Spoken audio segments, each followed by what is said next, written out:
ओम श्री सांब शिवाय नमः। ओम श्री गणेशाय नमः। श्री शिव महापुराण में रुद्र संहिता पार्वती खंड का 49वां अध्याय प्रारंभ करते हैं।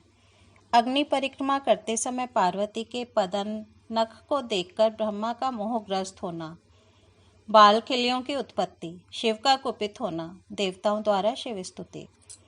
ब्रह्मा जी बोले, हे नारद, इसके अनंतर मेरी आज्ञा से ईश्वर ने ब्राह्मणों द्वारा अग्नि स्थापन करके पार्वती को अपने पास बैठाकर हवन किया। शिव ने ऋक्, साम तथा यजुर्वेद के मंत्रों से अग्नि में आहुति दी और काली के भाई मैनाक ने लाजा की अंजलि दी। हे तात, इसके बाद लोकाचार का विधान कर काली और शिव दोनों ने प्रसन्नता के साथ विधिवत अग्नि की प्रदक्षिणा की। हे देवर्षि, उस समय गिरिजापति शंकर ने एक अद्भुत चरित्र किया।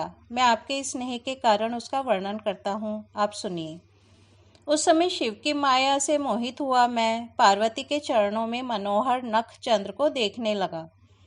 हे देव मुने, उसके दर्शन से मैं मोहित हो उठा और मेरा मन अत्यंत शुद्ध हो गया। मोहित होकर मैं बार बार उनके अंगों को देखने लगा।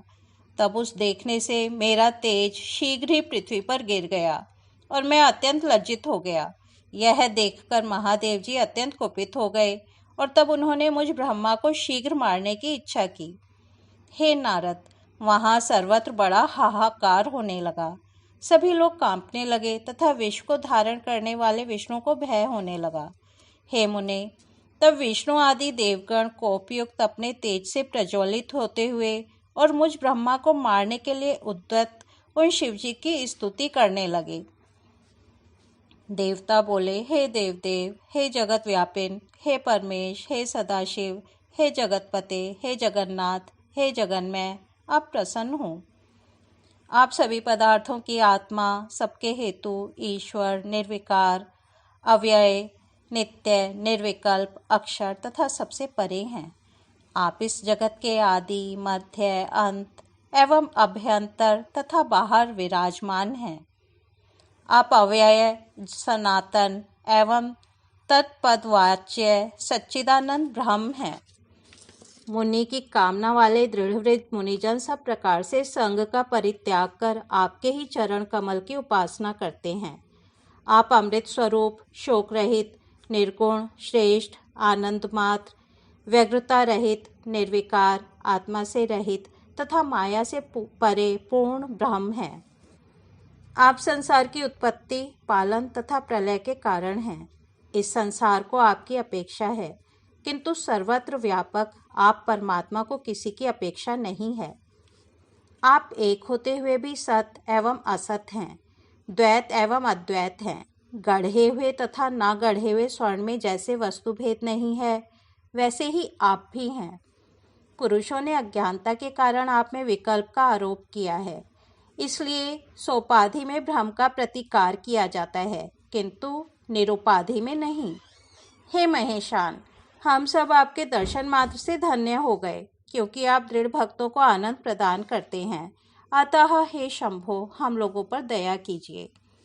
आप आदि हैं, आप अनादि हैं, आप प्रकृति से परे पुरुष हैं।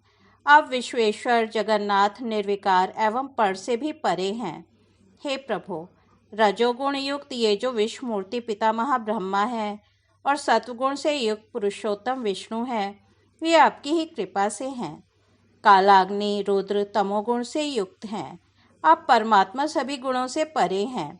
आप सदाशिव, महेशान, सर्वव्यापी तथा महेश्वर हैं। हे विश्वमूर्ते, हे महेश्वर, व्यक्त, महतत्व, पंचभूत, तन्मात्राएं एवं इंद्रियां आपसे ही अधिष्ठित हैं। हे महादेव, हे परेशान, हे करुणाकर, हे शंकर, प्रसन्न होइए। हे देव देवेश, पुरुषोत्तम, प्रसन्न हो जाइए। हे प्रभु, सातों समुद्र आपके वस्त्र, सभी दिशाएं आपकी महाभुजाएं, द्युलोक आपका सिर, आकाश नाभि तथा वायु नासिका है। हे प्रभु, रवि, सोम, अग्नि आपके नेत्र, मेघ आपके केश और नक्षत्र तारा ग्रह आपके आभूषण हैं। हे शंकर, आप वाणी तथा मन से सर्वथा अगोचर हैं। अतः हे देवेश, हे विभो, हे परमेश्वर, हम लोग आपकी स्तुति किस प्रकार करें। पंचमुख 50 करोड़ मूर्ति वाले, त्रिलोकेश, वरिष्ठ एवं विद्या तत्व स्वरूप आप रुद्र को प्रणाम है। अनिर्देश्य, नित्य, विद्युत ज्वाला के समान रूप वाले अग्निवर्ण एवं देवाधिदेव आप शंकर को बार बार नमस्कार है। करोड़ों विद्युत के समान प्रकाशमान, अष्टकोण वाले तथा अत्यंत सुंदर रूप को धारण करके इस लोक में स्थित रहने वाले आपको नमस्कार है। ब्रह्मा जी बोले, उन देवताओं की यह बात सुनकर प्रसन्न हुए भक्तवत्सल परमेश्वर ने मुझ ब्रह्मा को शीघ्र ही अभय प्रदान कर दिया। हे तात, उसके बाद विष्णु आदि सभी देवता तथा मुनिगण मंद मंद हंसते हुए परम आनंदित हो उठे। हे तात, मेरे उस रेत से अत्यंत उज्ज्वल बहुत से कण हो गए और अपने तेज से प्रज्वलित उन कणों से बालखिल्य नामक हजारों ऋषि प्रकट हो गए। हे मुने, तब वे सभी ऋषि मेरे समीप खड़े हो गए और बड़े प्रेम से मुझे हे तात कहने लगे। तब ईश्वर इच्छा से प्रेरित हुए नारद जी आप क्रोधयुक्त चित्त से उन बालखिल्य ऋषियों से कहने लगे। नारद जी बोले, अब आप लोग एक साथ ही गंधमादन पर्वत पर चले जाइए। आप लोग यहाँ मत रुकिए। आप लोगों का यहाँ कोई प्रयोजन नहीं है। वहाँ कठोर तपस्या करके आप लोग मुनीश्वर और सूर्य के शिष्य होंगे। मैंने यह बात शिव जी की आज्ञा से कही है। ब्रह्मा जी बोले, इस प्रकार कहे गए वे बालखिल्य शंकर जी को नमस्कार करके शीघ्र ही गंधमादन पर्वत पर चले गए।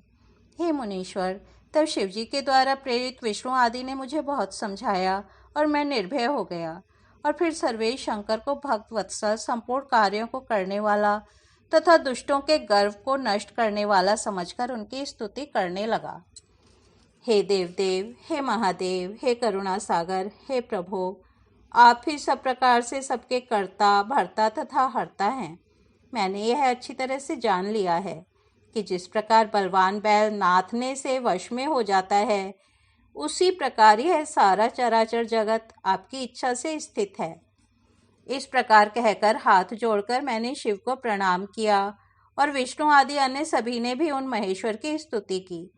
तब दीन भाव से की गई विष्णु आदि सभी देवताओं की तथा मेरी शुद्ध स्तुति सुनकर महेश्वर प्रसन्न हो गए। हे मुने, उन्होंने प्रसन्नचित होकर मुझे अति श्रेष्ठ अभय दान दिया। सभी ने महान सुख प्राप्त किया और मुझे अत्यंत प्रसन्नता हुई। इस प्रकार श्री शिव महापुराण के अंतर्गत द्वितीय रुद्र संहिता के तृतीय पार्वती खंड में ब्रह्मा के मोह का वर्णन नामक 49वां अध्याय पूर्ण हुआ। कल हम 50वां अध्याय सुनेंगे। आज यही विराम देते हैं। ओम नमः शिवाय।